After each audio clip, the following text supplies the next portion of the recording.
I'm going to boot up an old PC that I have. It's not that old, but I used to use this to mine crypto at some point. Now I had special builds to mine specific coins with many GPUs, but this one I believed I used to mine. Well, I don't want to share some coins, but what I want to say is that as I'm gonna start it up, it reminded me of the BIOS and all the BIOS hacks that one can do. Now, if you're not in, if you're not in the game, then let me just tell you the BIOS is the basic software that kind of runs the low-level hardware, right? And on top of that, then it boots up a different OS, like an operating system. And from there on in, your computer runs and can do many, many things. And I was thinking about like the comparison between the BIOS and your ego. Because here's what I think. I think we were put on this earth and we have a path that we need to follow. Well, we should follow if we want to succeed in life and probably to have a more holistic experience. And for that, I believe there's necessary for the ego. There's a lot of these spiritual teachers and what have you that kind of always fight against the ego and how you don't need the ego and how you should shatter the ego. I don't necessarily think that's a good idea. While, they never really shattered their own, they try to teach you how to shatter yours. I believe we need to give credit to the ego because it is kind of the basic software that runs on this 3D earth plane where you can interact with others and you kind of run your own survival software. So for the hardware, your body to run, right? And it does care about eating, it does care about survival, sexual needs, and what have you. And once you shatter that, or if you would shatter that, then maybe through psychedelic experiences or deep meditation, I sometimes see these monks that, live up in the mountains and they literally petrify, just sitting there, and they petrify and nobody knows if they're dead now or not. Look into that, it's super crazy. But I don't think that's the way, because that would be very top heavy. Like you're going into very psychedelic experiences through meditation, but you're disconnecting from this earth. And I do believe that God put you on this earth for a reason. Now that reason may be totally different than what you think, and it's certainly not hedonistic for pleasure. I think it's more of a learning experience, because through others and through knowing yourself, you get to be more. And this is why I'm going to invite you to become a millionaire as well, because I believe that the journey of you becoming a millionaire, if you're not there yet, is going to be worth it. Not necessarily for the millions that you're going to have and all the money that you're going to hopefully also contribute to me and to this channel, but for the person that you will become by acquiring those millions in the proper way, in the sense of providing goods and services to others. And this is where I need to come back to one of my core beliefs that I had to fight off and probably uproot and get rid of. And I don't think I completely have. One of my core beliefs was, probably as a child, was that all people who are wealthy are evil. And here's where that came from. So I lived under communism. I grew up in my early years under communism. My father has suffered through communism a lot, just because their family was, well, not necessarily persecuted, but my grandfather spent time in jail as a political prisoner on my father's side. So my father grew up knowing a world that is totally different than ours. And in that world, I believe it was true. It was true that if you were rich, then you had some affiliation to the Communist Party, and you had some kind of backdoor dealings, where if you were rich, that definitely meant that you did some shady things with the government, or the government did shady things and you were part of it. Or if you didn't, then they would either get rid of you or turn you into a party member and kind of like get you into this loop, right?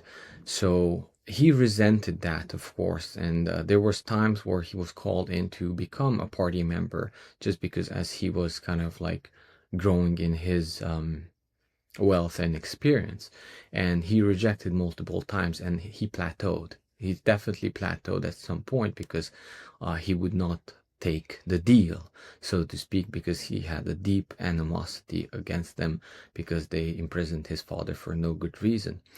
Now, with that said, I think the world that he lived in, where all rich men are evil, and all evil men can be rich much faster, that was mostly true.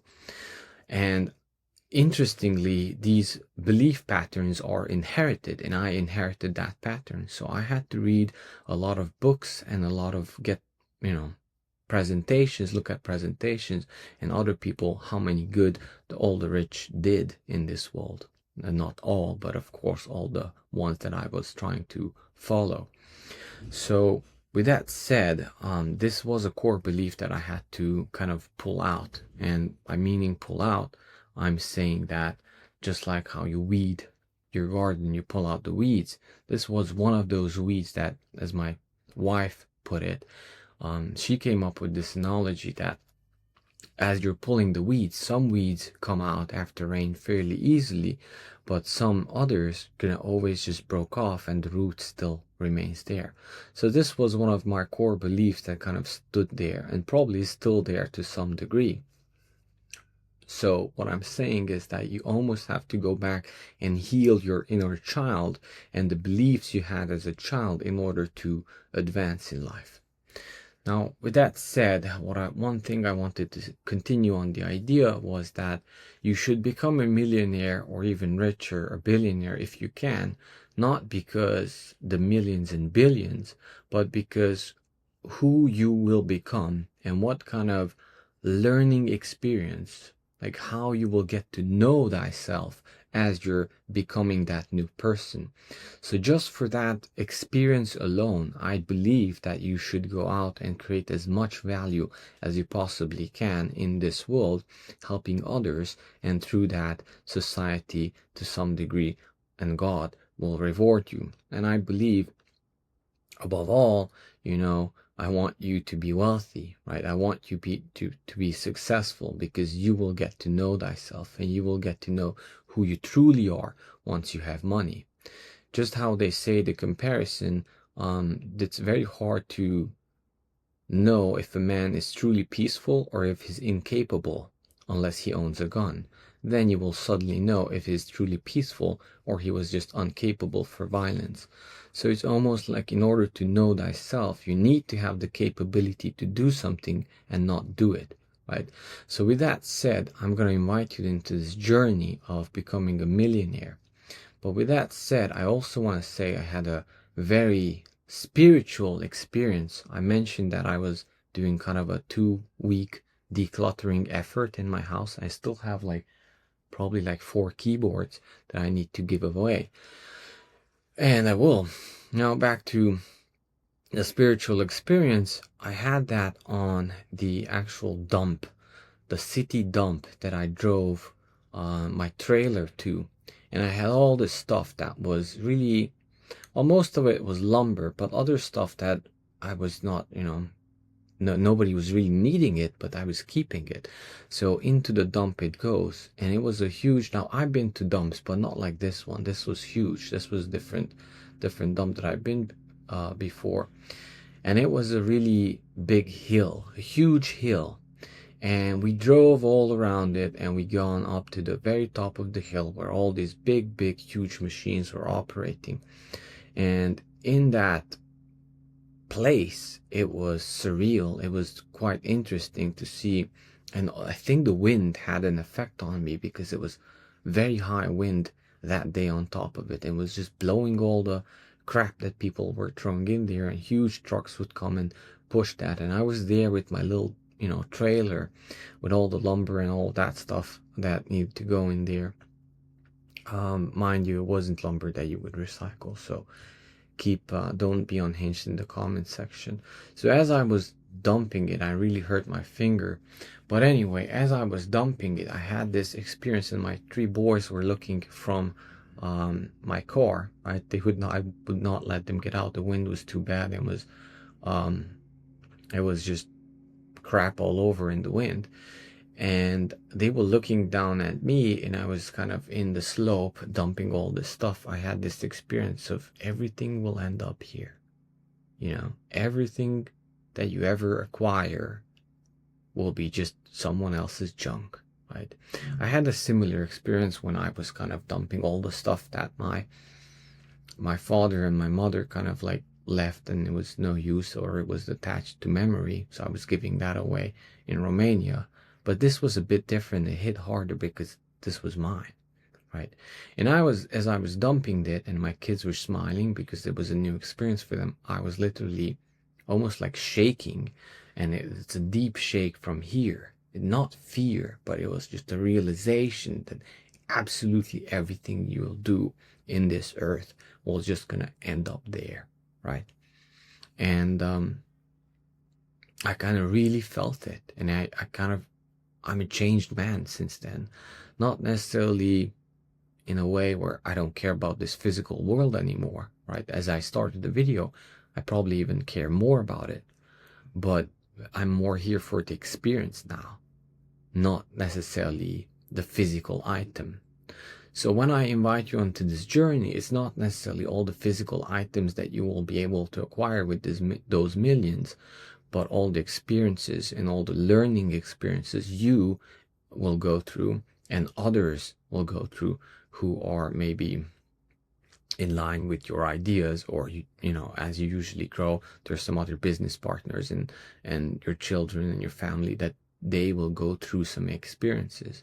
So I believe that without turning hedonistic, you do have to enjoy this world, because this is more of a gift. And I don't believe all the spiritual mumbo jumbo that you have to disconnect from this world totally. I think you should disconnect, but only to be able to realign and then reconnect in this world, to kind of reset your experiences. As for the ego, I think you have to, I kind of knew this very early on, that it has to become your servant. And once you control your ego, and once you can take hits to your ego, then you're going to be really advancing fast in life, right? At least spiritually.